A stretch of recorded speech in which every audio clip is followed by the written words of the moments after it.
Assalamualaikum warahmatullahi wabarakatuh. Saya Aisila Triyuliani dengan NIM 2502106005, mahasiswa Pendidikan Akuntansi, Fakultas Keguruan dan Ilmu Pendidikan Universitas PGRI Madiun. Pada kesempatan kali ini saya akan menyampaikan materi terkait interaksi dengan dunia internasional dengan mata kuliah pengantar ilmu ekonomi, dosen pengampu Ibu Dr. Nur Wahyuni Sulistiawati SEMPD. Pendahuluan. Sebagai makhluk sosial yang memiliki keterbatasan, manusia tidak dapat hidup sendiri dan membutuhkan orang lain untuk saling melengkapi kekurangan melalui pertukaran dan spesialisasi. Dalam konteks internasional, sikap saling membutuhkan tersebut diwujudkan dalam hubungan antar negara.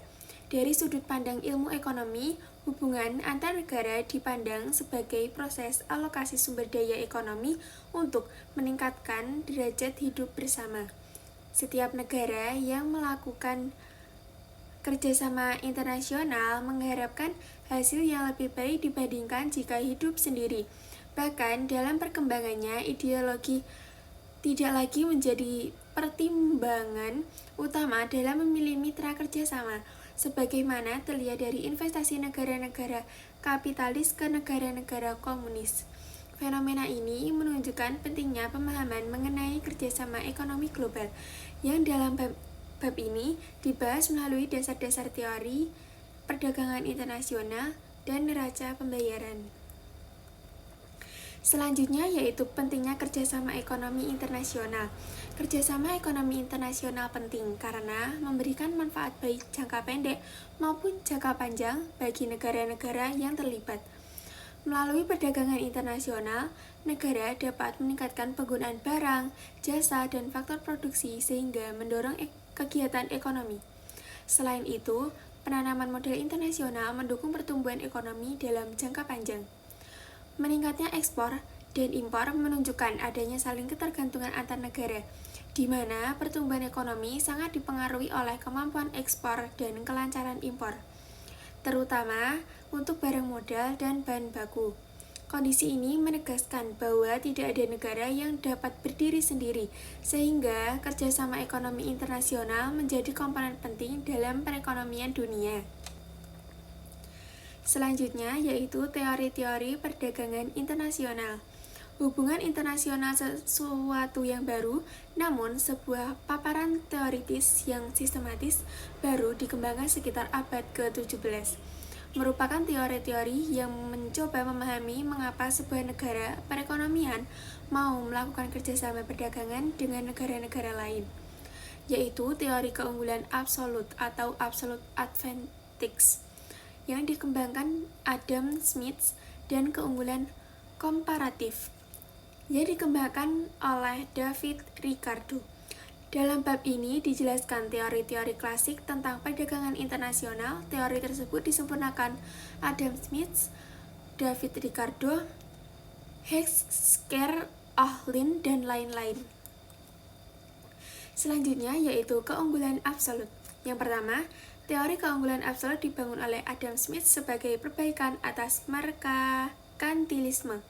Yang kedua, menurut Smith, surplus perdagangan yang dipaksakan lewat mekanisme proteksi dan pemberian monopoli akan mengorbankan efisiensi dan produktivitas. Dan yang ketiga, sebab lewat perlindungan dan hak monopoli, pengusaha tidak terdorong untuk melakukan efisiensi dan inovasi.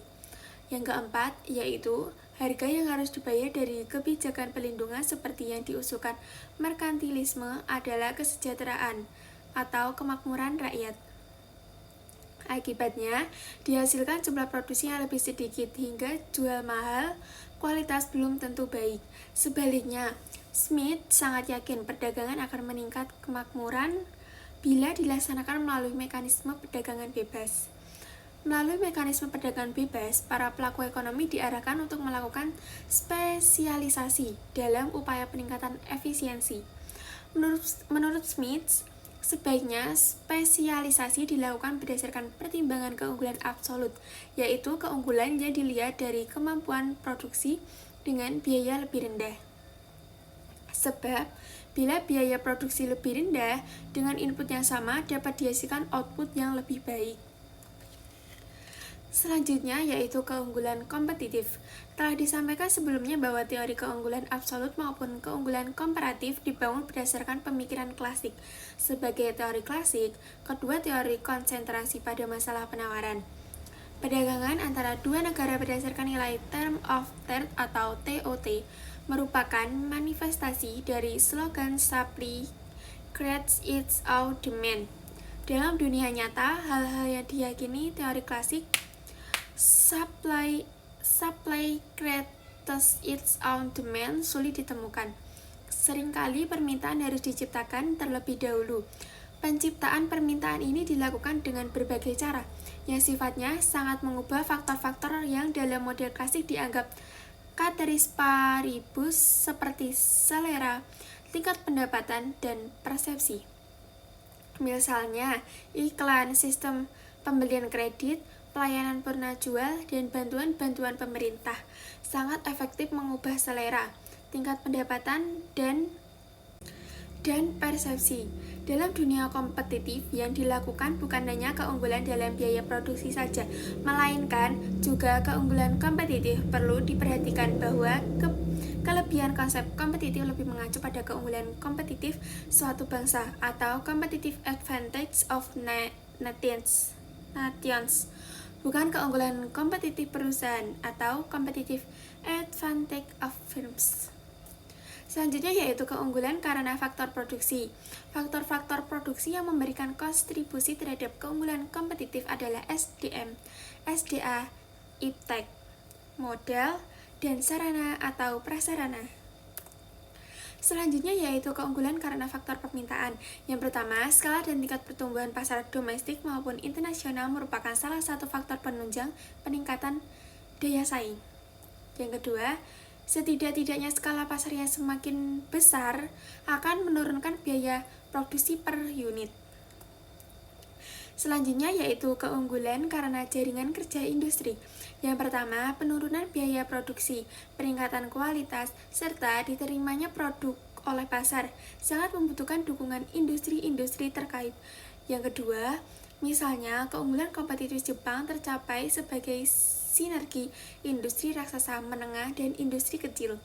Dan yang ketiga, sementara itu keunggulan produk pertanian atau buah-buahan Thailand dibandingkan Indonesia diantaranya disebabkan oleh dukungan industri transportasi udara yang bersedia memberikan potongan harga untuk transportasi ekspor buah-buahan Thailand.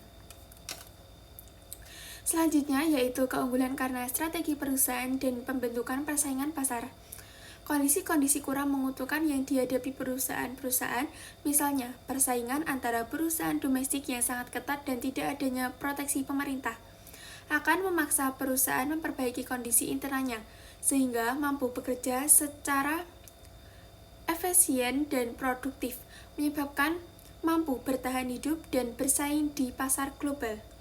Hubungan keempat faktor tersebut sangat memengaruhi dan dikenal sebagai skema Berlian-Porter. Selanjutnya yaitu neraca pembayaran. Neraca pembayaran atau Balance of Payment disingkat BOP adalah catatan statistik atau ringkasan tentang transaksi ekonomi internasional yang dilakukan oleh penduduk suatu negara perekonomian dengan penduduk negara perekonomian lainnya. Neraca pembayaran atau BOP adalah laporan rugi laba income statement yang merupakan ringkasan arus keluar masuk barang, jasa, dan aset-aset dalam suatu perekonomian selama kurun waktu atau periode tertentu. Umumnya, periode laporan BOP adalah 1 tahun, walaupun laporan-laporan statistik ekonomi ini umumnya memberikan data BOP periode triwulan. Selanjutnya yaitu struktur dasar neraca pembayaran. Bagian paling penting dari neraca pembayaran atau BOP adalah neraca lancar atau current account dan neraca modal capital account. Bagian tambahan lain yang penjelasan memberikan tentang dinamika neraca lancar dan neraca modal adalah neraca penyeimbang atau settlement account, dan selisih perhitungan statistical discrepancy. Selanjutnya yaitu neraca lancar. Neraca lancar atau current account adalah bagian dari neraca pembayaran atau BOP yang memberikan gambaran ringkas tentang transaksi barang dan jasa yang diproduksi selama periode setahun atau kurang, serta mencakup pembayaran-pembayaran jangka pendek. Neraca lancar dibedakan menjadi 3 bagian, yaitu neraca perdagangan yang mencatat transaksi ekspor dan impor barang. Yang kedua, neraca jasa yang mencatat ekspor dan impor jasa serta pendapatan modal. Dan neraca non-balas jasa yang mencatat transaksi seperti hibah atau pengiriman uang saku. Suatu negara dikatakan mengalami surplus neraca lancar jika total ekspor barang dan jasa lebih besar daripada impornya, sedangkan defisit neraca lancar menunjukkan bahwa pembayaran jangka pendek lebih besar daripada penerimaan, yang merupakan penggabungan dari saldo neraca perdagangan, neraca jasa, dan non-balas jasa. Di dalam neraca perdagangan sendiri, surplus terjadi jika nilai ekspor barang lebih besar dari impor. Sementara defisit terjadi jika nilai ekspor barang lebih kecil dari impor barang. Begitu pula pada neraca jasa, surplus terjadi bila ekspor jasa lebih besar daripada impornya, dan defisit terjadi bila impor jasa lebih besar daripada ekspornya. Selanjutnya yaitu neraca modal. Neraca modal merupakan bagian dari neraca pembayaran yang mencatat arus masuk dan keluar modal melalui transaksi aset finansial seperti surat berharga dan investasi langsung. Untuk menggambarkan pembayaran serta penerimaan jangka panjang, neraca ini terbagi menjadi modal pemerintah dan swasta. Namun di Indonesia, transaksi aset serta kewajiban finansial dipisahkan ke dalam neraca finansial. Sementara neraca modal khusus mencatat perubahan kekayaan non-pasar seperti penghapusan utang, kondisi surplus atau defisit. Pada neraca ini ditentukan oleh perbandingan antara jumlah arus modal yang masuk dan modal yang keluar.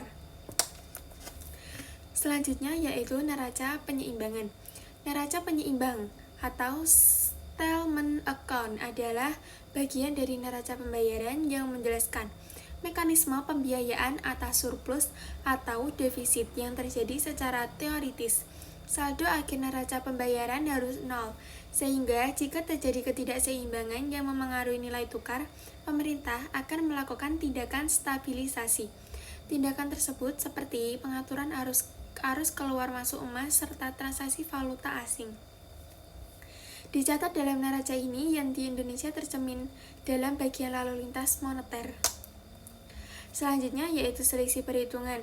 Salah satu faktor ini yang menyebabkan saldo BOP tidak sama dengan ketidaklengkapan informasi dan atau adanya transaksi-transaksi yang tidak tercatat. Dalam BOP, transaksi-transaksi yang tidak tercatat dimasukkan ke dalam bagian selisih perhitungan atau statistical discrepancy. Istilah dalam bahasa Inggris yang digunakan untuk selisih perhitungan adalah error and omissions. Berikutnya yaitu ada analisis neraca pembayaran AS dan Indonesia, neraca pembayaran Amerika Serikat, dan neraca lancar. Di sini neraca modal atau capital account tidak ada, selisih perhitungan error dan omission tidak ada.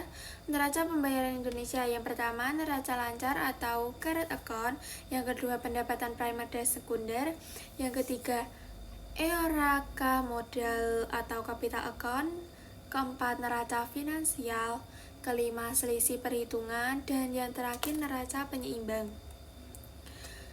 Pasar valuta asing dan penentuan nilai tukar mata uang. Valuta asing adalah mata uang negara lain dari suatu perekonomian.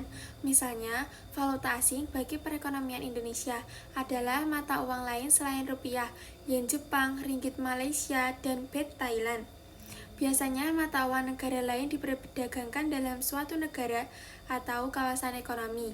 Bila hubungan ekonomi baik bilateral antar dua negara maupun multilateral lebih dari dua negara, relatif baik dan atau intensif, Misalnya, ketiga mata uang tersebut digunakan atau diperdagangkan di Indonesia karena hubungan ekonomi dengan ketiga negara tersebut relatif baik dan intensif.